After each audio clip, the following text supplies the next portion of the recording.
तो कहानी की शुरुआत साल 1989 के समय को दिखाते हुए होती है, जहां हम हाई स्कूल स्टूडेंट माइक को देखते हैं जो कि बास्केटबॉल की प्रैक्टिस कर रहा होता है। असल में माइक हाई स्कूल का बास्केटबॉल स्टार होता है। यहाँ माइक के कोच मर्फी उसे बताते हैं कि आज रात एक स्काउट गेम खेलने आ रहा है और अगर तुमने अच्छा गेम खेला तो तुम्हें स्कॉलरशिप मिल सकती है। इसके बाद कोच सभी प्लेयर्स का फोटोशूट करने को कहते हैं। तब माइक नेड नाम के प्लेयर का इंतजार करने को कहता है। थोड़ी देर बाद वहाँ नेड आता है जो कि हैरी पॉटर के कपड़े पहनकर आया हुआ था। नेड को देखकर सभी प्लेयर हंसने लगते हैं, जिससे माइक को बहुत दुख होता है क्योंकि वो नेड का सबसे अच्छा दोस्त है। खैर, रात होने पर गेम शुरू होता है जहाँ माइक और उसकी टीम के लिए चीयर किया जाता है और माइक भी अपने फैंस के लिए डांस करता है। अब जैसे ही गेम शुरू होने वाला होता है तब माइक की नजर अपनी गर्लफ्रेंड स्कारलेट पर जाती है, इसलिए माइक जल्दी से स्कारलेट के पास जाता है और उसे हक करता है। लेकिन स्कारलेट का मूड ठीक नहीं था, इसलिए माइक उसे उसकी प्रॉब्लम के बारे में पूछता है। तब स्कारलेट बताती है कि वो प्रेग्नेंट है।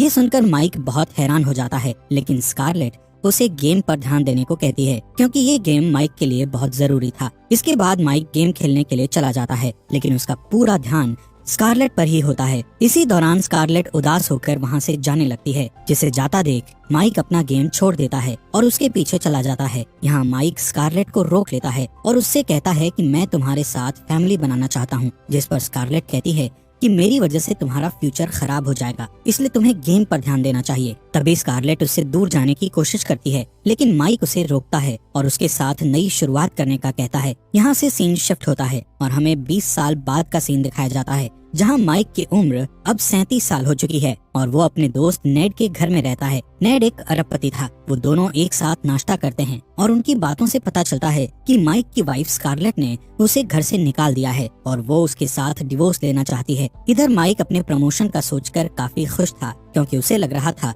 कि वो प्रमोशन होने के बाद अपने रिलेशन को ठीक कर लेगा। खैर, माइक अपने ऑफिस जाता है जहाँ माइक का बॉस डीन माइक की जगह एक लड़की का प्रमोशन कर देता है। इस बात से माइक डीन से लड़ने लगता है और उसे कहता है कि मैं पिछले 16 साल से इस कंपनी में काम कर रहा हूँ और तुमने कुछ महीने पहले आई उस लड़की को प्रमोशन दे दिया। माइक गुस्से में जॉब छोड़ देता है और अपने बच्चों को लेने के लिए स्कूल चला जाता है। ये वही स्कूल था जिसमें माइक पढ़ा करता था। माइक सबसे पहले स्कूल के बास्केटबॉल कोर्ट में जाता है और वहाँ लगी अपनी फोटो को देखकर अपने पुराने दिन याद करने लगता है। तभी उसकी नजर स्कूल के बूढ़े जेनिटर पर जाती है। माइक उस जेनिटर से कहता है कि मेरा बचपन बहुत अच्छा था, काश मैं फिर से अपने बचपन में वापस लौट पाता। ये सुनकर जेनिटर उससे पूछता है कि क्या तुम कुछ और करना चाहते थे, जिस पर माइक उदास होते हुए हाँ में जवाब देता है। इस बात पर जेनिटर मुस्कुराने लगता है। तभी माइक की बेटी मैगी अपने दोस्तों के साथ वहाँ आती है, जिस दौरान माइक देखता है कि वो बूढ़ा जेनिटर अचानक से गायब हो गया है। खैर, माइक इस बात पर ज्यादा ध्यान नहीं देता है। इसके बाद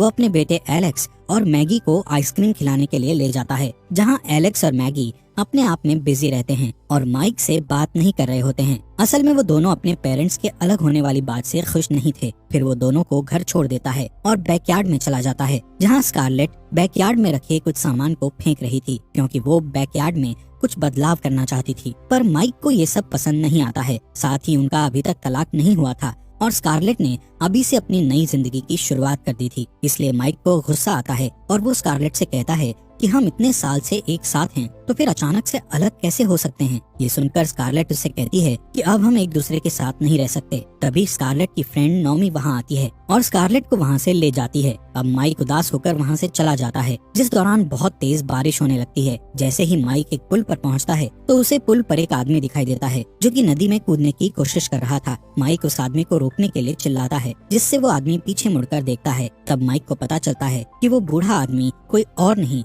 बल्कि उसके स्कूल का जेनिटर है, जिससे वो आज ही मिला था। खैर, वो बूढ़ा आदमी माइक को देखकर मुस्कुराता है और अचानक से नदी में कूद जाता है। ये देखकर माइक जल्दी से पुल के किनारे जाकर नीचे पानी में देखने लगता है, जिस दौरान उसे एक झटका लगता है और वो नदी में पड़ रही एक भंवर में जाकर गिर जाता है। पर किसी तरह वो नदी से बाहर आ जाता है और सीधे नेड के घर पहुंचता है। यहाँ सबसे पहले वो शावर लेने के लिए जाता है। तब वो मिरर में खुद को देखकर चिल्लाने लगता है। असल में माइक उस नदी में गिरने के बाद 17 साल का हो गया था।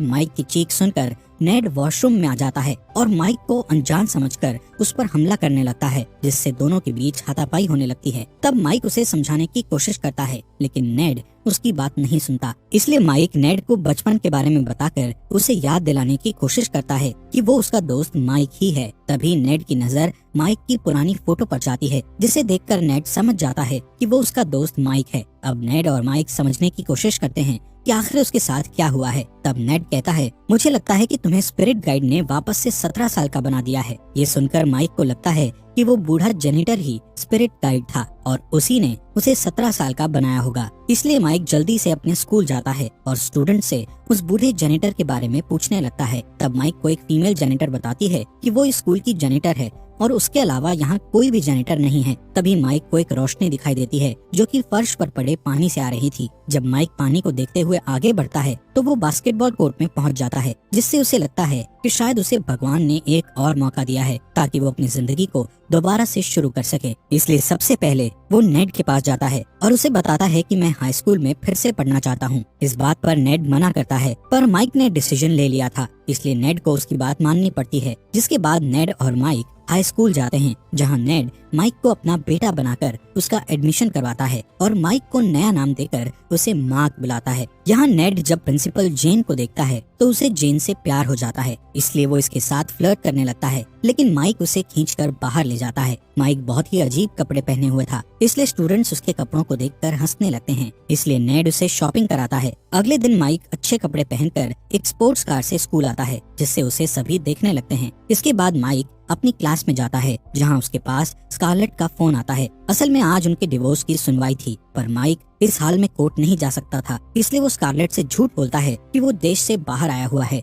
इसी बीच एक चीयर लीडर लड़की माइक को डेट करने के लिए पूछती है। ये सुनकर स्कारलेट को बहुत गुस्सा आता है, इसलिए वो अपने वकील से दोनों बच्चों की फुल कस्टडी लेने को कहती है। तभी क्लास में मैगी आती है, जिसे देखकर माइक स्कारलेट से कहता है कि मैं अपने बच्चों के बहुत करीब हूँ और तुम मुझे उनसे दूर नहीं कर सकती। क्लास खत्म करने के बाद माइक बास्केटबॉल की प्रैक्टिस करता है। तभी कोच मर्फी की नजर माइक पर जाती है और वो माइक को बास्केटबॉल टीम में खेलने को कहता है। इसके बाद माइक वॉशरूम में जाता है और नेड को कॉल करके उसे खुशखबरी सुनाने लगता है। इसी दौरान माइक देखता है कि एलेक्स को किसी ने टेप से बांधकर वॉशरूम में बंद कर दिया है। वो एलेक्स से उसकी ऐसी हालत करने वाले का नाम पूछता है, जिस पर एलेक्स बास्केटबॉल टीम का नाम लेता है। यहाँ माइक एलेक्स को बताता है कि मैं तुम्हारे चाचा नेड का बेटा मार्क हूँ। माइक जल्दी से एलेक्स को खोलता है और उसे अपने साथ लंच के लिए ले जाता है, जहाँ माइक को पता चलता है कि एलेक्स को चीयर लीडर की हेड निकोल से प्यार है। इसी बीच स्टैन नाम का लड़का अपनी बास्केटबॉल टीम के साथ आता है, जो छोटे बच्चों के लंच छीनकर उन्हें परेशान करता है। तब एलेक्स बताता है कि स्टैन मैगी का बॉयफ्रेंड है और उसे हमेशा परेशान करता है। तभी स्टैन माइक और एलेक्स के पास आता है और एलेक्स को धक्का दे देता है। तब माइक स्टैन की इंसल्ट करता है, जिससे सभी स्टूडेंट्स स्टैन पर हंसने लगते हैं। स्कूल के बाद माइक नेड के घर जाता है और दुखी होकर उसे बताता है कि मेरे बेटे को सब परेशान करते हैं और मेरी बेटी एक बदमाश लड़के को डेट कर रही है। इसलिए माइक अब अपने बच्चों की मदद करने का सोचता है। अगले दिन वो स्कारलेट के घर जाता है और एलेक्स की बास्केटबॉल स्किल्स देखकर उसे अपनी बास्केटबॉल टीम में खेलने का कहता है। इसी बीच स्कारलेट और नॉमी वहाँ आती हैं। स्कारलेट जब माइक को देखती है तो उसे वो अपने पति की तरह दिखाई देता है, इसलिए वो माइक का चेहरा पकड़कर उसे देखने लगती है। तब नॉमी स्कारलेट को खींचकर घर में ले जाती है और उसे किसी और के साथ डेट करने की सलाह देती है। ये सुनकर माइक गुस्से में नॉमी के ऊपर बॉल फेंक देता है और फिर उससे माफी मांगता है, जिस पर नॉमी उसे डांटकर अंदर चली जाती है। अगले दिन क्लास में माइक स्टैन और मैगी को किस करते हुए देखता है, जिससे उसे बहुत गुस्सा आता है और वो स्टैन पर हमला कर देता है, जिससे दोनों में लड़ाई हो जाती है और स्टैन माइक को बुरी तरह पीटने लगता है। तभी कुछ स्टूडेंट्स उनका वीडियो बना लेते हैं और उस वीडियो को वायरल कर देते हैं। इसलिए प्रिंसिपल माइक और उसके पिता नेड को ऑफिस में बुलाती है, जिससे नेड जेन से मिलने की खुशी में तैयार होकर आता है और जेन को इम्प्रेस करने की कोशिश करता है, लेकिन जेन उसे भाव नहीं देती है। इसके बाद माइक स्कारलेट के घर जाता है और स्कारलेट को बैकयार्ड में काम करते हुए देखता है। तब स्कारलेट उसे अपने पेड़ पौधे दिखाने लगती है। तब माइक डेली आकर स्कारलेट की मदद करने का सोचता है। साथ ही वो एलेक्स को बास्केटबॉल की ट्रेनिंग देने लगता है और मैगी को स्टैन से दूर रखने की कोशिश करता है। कुछ दिन बाद माइक और एलेक्स दोनों को एक ही टीम में ले लिया जाता है। इस बात पर स्कारलेट खुश होती है और माइक को अपना बैकयार्ड दिखाने ले जाती है, जहां माइक उसकी तारीफ करता है। तभी स्कारलेट उसे बताती है कि आज वो एक डेट पर जा रही है। यहाँ माइक स्कारलेट को मिरर के सामने नाचते हुए देखकर उसे डांस सिखाने लगता है, जिस दौरान वो स्कारलेट से उसके पति के बारे में पूछता है, जिस पर स्कारलेट कहती है कि मुझे पूरा यकीन है कि कि वो अब दोबारा मेरे साथ नहीं रहेगा। तभी एलेक्स वहाँ आता है और बताता है कि घर पर डीन आया हुआ है। असल में स्कारलेट माइक के एक्स बॉस के साथ ही डेट कर रही थी। इस बात से माइक नाराज हो जाता है और स्कारलेट से बात करने की कोशिश करता है, लेकिन स्कारलेट वहाँ से चली जाती है। जिसके बाद स्टैन वहाँ आता है और मैगी को अपने साथ एक पार्टी में ले जाता है। तब माइक भी एलेक्स को लेकर उस पार्टी में चला जाता है। यहाँ पार्टी में एलेक्स निकोल को देखकर भागने लगता है, जिस पर माइक उसे समझाता है कि उसे निकोल से भागना नहीं चाहिए बल्कि उससे बात करनी चाहिए। इसके बाद माइक मैगी को ढूंढने लगता है, जिस दौरान उसे मैगी की दोस्त रोकती है और उसके साथ फ्लर्ट करने लगती है, पर वो उन्हें किसी तरह समझाकर वहाँ से निकल जाता है और मैगी को ढूंढकर उससे पूछता है कि तुम्हें स्टैन में अच्छा क्या लगता है। जिस पर मैगी बताती है कि मैं स्टैन को पसंद करती हूँ और हाई स्कूल के बाद उसके साथ ही रहने वाली हूँ। ये सुनकर माइक को गुस्सा आता है और वो उसे स्टैन से दूर रहने को कहता है, पर मैगी गुस्से में वहाँ से चली जाती है। अगले दिन स्कूल में बास्केटबॉल मैच होता है, जिसे देखने के लिए स्कारलेट और डीन भी आते हैं, पर माइक की टीम एक नंबर से पीछे होती है। तभी माइक स्टैन को मैगी के साथ देखकर गुस्सा होता है, इसलिए वो स्टैन को बॉल पास करने की जगह एलेक्स को बॉल पास करता है, जिससे एलेक्स स्कोर करके टीम को जिता देता है। तब निकोल एलेक्स को बधाई देती है और एलेक्स बहुत खुश होता है। इधर नेड भी प्रिंसिपल जेन को डिनर डेट के लिए मना लेता है। यहाँ माइक निकोल और एलेक्स को एक साथ करने के लिए अपने घर में एक पार्टी रखता है और सबको इनवाइट करता है। जिसके बाद वो मैगी को रोते हुए देखता है, इसलिए वो उसके पास जाकर उससे रोने की वजह पूछता है, जिस पर मैगी बताती है कि मैंने स्टैन को इंटीमेट होने से मना कर दिया, इसलिए उसने मुझसे ब्रेकअप कर लिया। इस बात पर माइक उसे समझाने लगता है, लेकिन तभी मैगी उसे किस करने की कोशिश करती है। तब माइक दूर हट जाता है और उससे पार्टी में इनवाइट करके चला जाता है। रात में पार्टी के दौरान माइक एलेक्स और निकोल को एक साथ देखकर बहुत खुश होता है। दूसरी तरफ नेड जेन को डिनर डेट पर ले जाता है। इधर पार्टी में स्टैन मैगी से माफी मांगने की कोशिश करता है, लेकिन मैगी उसे माफ नहीं करती। तभी माइक वहाँ आता है और स्टैन को वहाँ से चले जाने को कहता है। तब स्टैन मैगी की इंसल्ट करता है, जिससे माइक गुस्से में स्टैन पर हमला करता है, लेकिन स्टैन माइक के फेस पर मारकर उसे बेहोश कर देता है। जब माइक की आंख खुलती है तो वो अपने आप को मैगी के साथ एक रूम में पाता है, जहां मैगी उसे किस करने की कोशिश करती है, लेकिन माइक तुरंत पीछे हट जाता है क्योंकि मैगी उसी की बेटी है। वो मैगी को समझाते हुए कहता है कि मैं किसी और से प्यार करता हूँ। ये सुनकर मैगी वहाँ से चली जाती है। इधर स्कारलेट एलेक्स की तलाश में नेड के घर जाती है, जहाँ माइक उसे एलेक्स और निकोल के बारे में बताता है। थोड़ी देर बाद नेड और जेन वहाँ आते हैं। तब नेड अपने घर की हालत देखकर बहुत गुस्सा होता है और जेन की मदद से सभी स्टूडेंट्स को वहाँ से निकाल देता है। तभी स्कारलेट और माइक एलेक्स और निकोल को किस करते हुए देखते हैं। तभी माइक भी स्कारलेट को किस कर लेता है, जिससे स्कारलेट गुस्से में आकर उसे थप्पड़ मार देती है और वहाँ से चली जाती है। जिसके बाद माइक उसका पीछा करता है और उसे बताता है कि मैं मार्क नहीं बल्कि तुम्हारा पति माइक हूँ, लेकिन स्कारलेट उसकी बात पर यकीन नहीं करती और चली जाती है। इसके बाद जेन नेड से कहती है कि यही कारण है कि मैं स्टूडेंट्स के पेरेंट्स को डेट नहीं करती, और जेन भी वहाँ से चली जाती है। इधर माइक नेड से माफी मांगता है,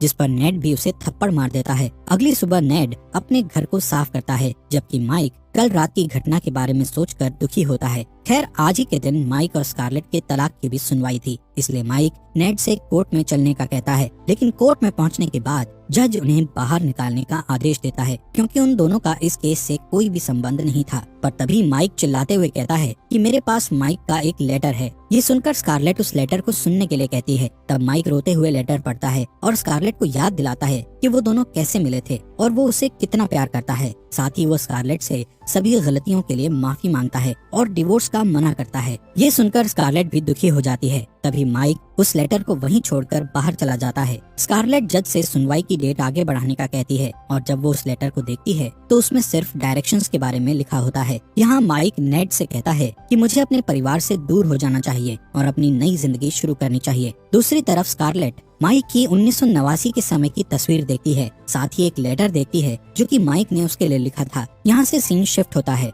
और हमें बास्केटबॉल कोर्ट का सीन दिखाया जाता है, जहाँ कोच मर्फी माइक से कहते हैं कि आज एक स्काउट आने वाला है और ये मैच उसके लिए बहुत जरूरी है। इसके बाद टीम की एक फोटो ली जाती है। ये सेम वैसा ही सीन था जैसे कहानी की शुरुआत में दिखाया गया था। मैच शुरू होने के दौरान स्कारलेट और मैगी भी वहाँ आते हैं। जैसे ही मैच शुरू होता है तब माइक स्कारलेट को वही स्पेशल पोज दिखाता है जैसा उसने 1989 में दिखाया था। इस पोज को देखकर स्कारलेट समझ जाती है कि वो उसका पति माइक है। स्कारलेट को लगता है कि उसे यहाँ नहीं होना चाहिए था, इसलिए वो यहाँ से बाहर जाने लगती है। तब माइक एलेक्स को बॉल देकर स्कारलेट के पीछे चला जाता है। इसी दौरान हम उस बूढ़े जेनेटर को देखते हैं जो कि माइक को देखकर मुस्कुराता है। इधर माइक जैसे ही स्कारलेट के पीछे दौड़ता है तब वो वापस से 37 साल का हो जाता है और स्कारलेट को गले लगाकर उससे कहता है कि वो हमेशा उसके साथ रहना चाहता है। यहाँ स्कारलेट उसे माफ कर देती है। दूसरी तरफ एलेक्स के कारण हाई स्कूल बास्केटबॉल मैच जीत जाता है। कहानी के आखिर में माइक नेड का शुक्रिया करने के लिए उसके रूम में जाता है और देखता है कि नेड और जेन